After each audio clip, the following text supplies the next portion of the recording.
Every hour, something takes money from you. You don't see it. You didn't vote for it. You can't opt out. And it's not your rent, your taxes, or your subscriptions. It's quieter, more constant, and more powerful. It's the invisible tax. You earn money, you save money, you think you're standing still, but the value of that money is quietly shrinking, minute by minute, hour by hour. Let's drop into a simple story. Imagine you earn $100 today. You put it in a jar. You come back next year. The jar still has $100, but you can buy less with it. Bread costs more. Rent costs more. Fuel costs more. No one took your money, but you're poorer. That is the invisible tax, inflation. Most people think inflation is just prices going up. That's the symptom. The tax is the loss of purchasing power, and it never stops. Now here's the uncomfortable part. Inflation is not an accident. It's built into the system. Let's rewind. Before modern money, value was tied to physical things: gold, silver, land, livestock. Those things were hard to create, so money was hard to create. Then, the 20th century changed everything. Governments abandoned gold. Central banks started printing fiat money. Banks started creating digital money with loans. Suddenly, money wasn't scarce anymore. It could be expanded. And expanding money is powerful. It funds wars. It funds social programs. It stabilizes recessions. It prevents collapses. But it has a side effect. Every new dollar slightly dilutes the value of existing dollars. Imagine a pizza cut into 10 slices. You own one slice. Now the pizza becomes 20 slices. You still have one slice. Your share just shrank. That's inflation in its simplest form. It doesn't feel like a tax, but it behaves like one. Traditional taxes are visible. You see them on your paycheck. You see them on receipts. You complain about them.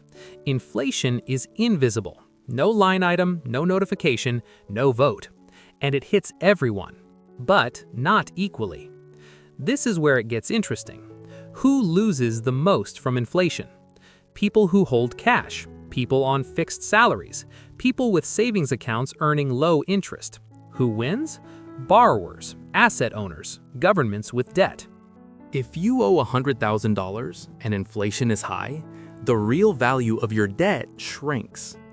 If you own real estate, stocks, or businesses, prices often rise with inflation. So inflation quietly transfers wealth from savers to borrowers, from workers to asset owners, from the public to the state. That's why some economists call it a hidden tax. Governments don't have to raise taxes to fund spending. They can borrow. Central banks can print. Inflation does the rest. Let's put numbers on it. If inflation is 3% per year, your money loses about half its value in 24 years. At 7%, it loses half in about 10 years. At 10% in 7 years. You don't feel it daily. You feel it slowly. Groceries creep up. Rent creeps up. Lifestyle creeps down. Now zoom out. Why do governments tolerate inflation at all? Because zero inflation is dangerous. If prices fall, people delay spending. Businesses cut investment. Debts become harder to pay. Recessions deepen. So central banks target low and stable inflation, usually around 2%. That sounds small, it isn't. 2% forever means money loses value forever. There is no finish line. Now let's talk about money creation. When you deposit $1,000 in a bank, the bank doesn't lock it in a vault. It lends most of it out.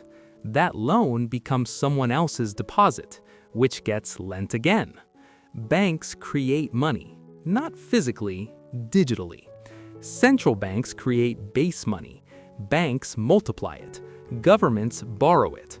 The supply expands. And expansion is the engine of modern growth, but also the engine of dilution. Now consider crises. 2008, 2009, trillions of dollars created to stabilize markets. Did your bank balance increase? Maybe a stimulus check, but asset prices exploded. Stocks, housing, crypto. Those who owned assets got richer. Those who held cash watched prices run away.